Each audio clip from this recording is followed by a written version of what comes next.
one of the amazing things for someone so famous, and it's been mentioned that he is the greatest patriot, far greater than any of the military or political leaders. But one of the most amazing things about Arthur Guinness is that how we know so little about him.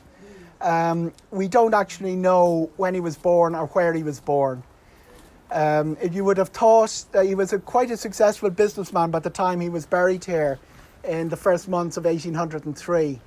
And his body was brought back from James's Gate. Late of James's Gate in the city wasn't quite his residence, but that's where the brewery was. And that became...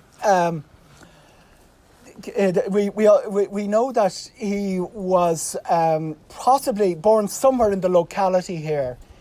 And it's already been claimed that he was born in Selbridge, and a specific house in Selbridge has a plaque up saying he was born there.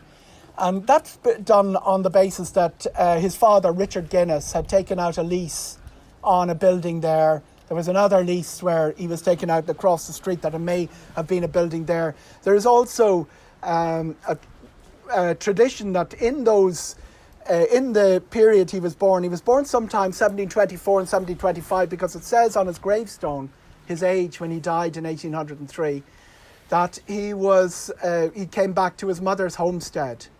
We know more about that. We know that William Reid, Arthur Guinness's grandfather, lived here, probably lived in Oughterard, probably in the buildings just below. We'd be looking out from the road where you turn up to the graveyard, and that he had a license to sell ale from the side of the road in the 1690s.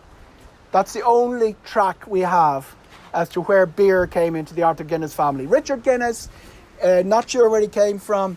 He claimed he was from a very famous Down family, the McGuinness, but that was spurious. That was actually trying to aggrandise himself, as a lot of people in the 18th century had to do, because unless you had a high, a classy, upper class background, you were looked down on a little bit.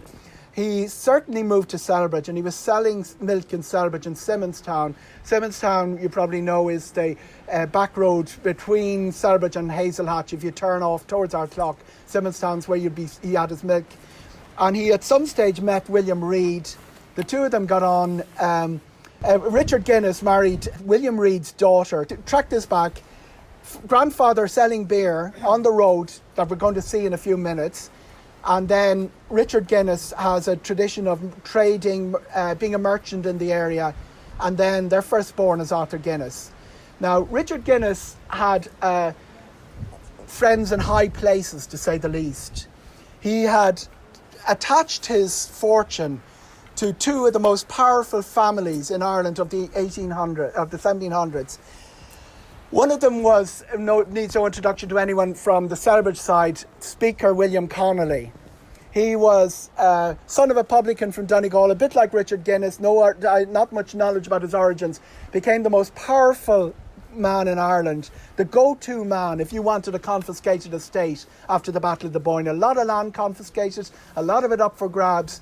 You knocked on William Connolly's door and he did the deed for you. He ended up with tens of thousands of acres himself, and some of those were in Selbridge. And he built Castletown House from the 1720s to the 1740s. Richard Guinness worked for William Connolly, but more importantly, he set up an alliance with another guy who'd attached his star to William Connolly, Arthur Price. Arthur Price is buried in Leixlip, St Mary's Church in Leixlip, and during Heritage Week, the church that Arthur Price is buried in is open to the public, so have a look into that this week. But Arthur Price was employed Richard Guinness directly as estate manager. That meant you get a percentage of all the rents that you collect. It's a lucrative position, but he also, when he died, he left £100 to Richard Guinness and also £100 to young Arthur, who was in his 20s. And young Arthur started his first brewery in Leixlip. Out of that, he grew fairly quickly. He was making ale, which was very popular. He got his brewery in 1759 in St James's Gate. And then he started brewing a porter, which was becoming very, very fashionable. Got the Purser family over from England to help him brew that. And by the time he died in 1803, was a wealthy man. And Guinness had stopped brewing ale and were making stout. The story leaves us there, became famous afterwards. But when he died in 1803, his body wasn't put in near his grave, near his home in Dublin. It was brought back out to his mother's family. The grave I showed you behind has a headstone on it, and that was taken from, that used to be here until 1899. It was moved and it was retranscribed. We know it was retranscribed because the big double S, some of you will know from 18th century writing, was changed to a modern double S.